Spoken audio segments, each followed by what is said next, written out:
Further demonstrations are planned tomorrow in support of the Black Lives Matter movement.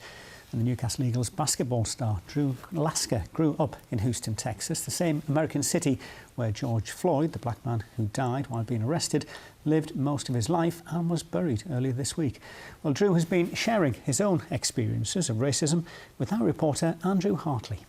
My mom and her side of the family is actually from the same area as George Floyd, so, you know, I know people that know him, that know of him, so it kind of hits home.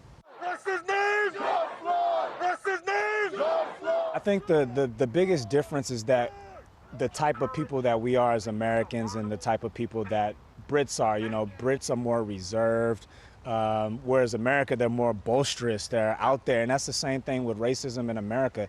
It's very loud, it's very obvious. Like if someone is racist, they're not gonna hide it. Whereas here in the UK, it's a little bit more subtle. It's like maybe they're a little bit embarrassed about it, and you really have to kind of be looking for it to notice it. And that's one thing that I've realized in the last couple of weeks, that there are a lot of people, especially here in the Northeast, that are totally oblivious to the fact that it does exist. So, you know, that's why it's great that you guys are doing this and everyone is using this as education to let people know, because I've even heard people say that, you know, it's out there in America, it's not really anything to do with us, but it is, because it is prevalent here in the UK.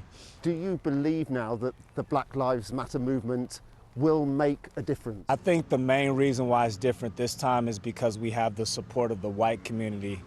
When you look at these peaceful protests, because they are peaceful for the most part, obviously there are looters and there are rioters, but they don't reflect the majority. The majority have been peaceful, and when I look at the picture of the different cities that's been protesting, I mean, my eye test, it seems like it's more white people than it is black people. And one thing I can do is I can commend this new generation, this younger generation. It seems like they said, enough's enough. We're not going to live in a world where we have to deal with this. We want to live in a world where there's equality and everyone has a fair chance. So having the support of so many white people is why I'm confident that this time around it's going to be different.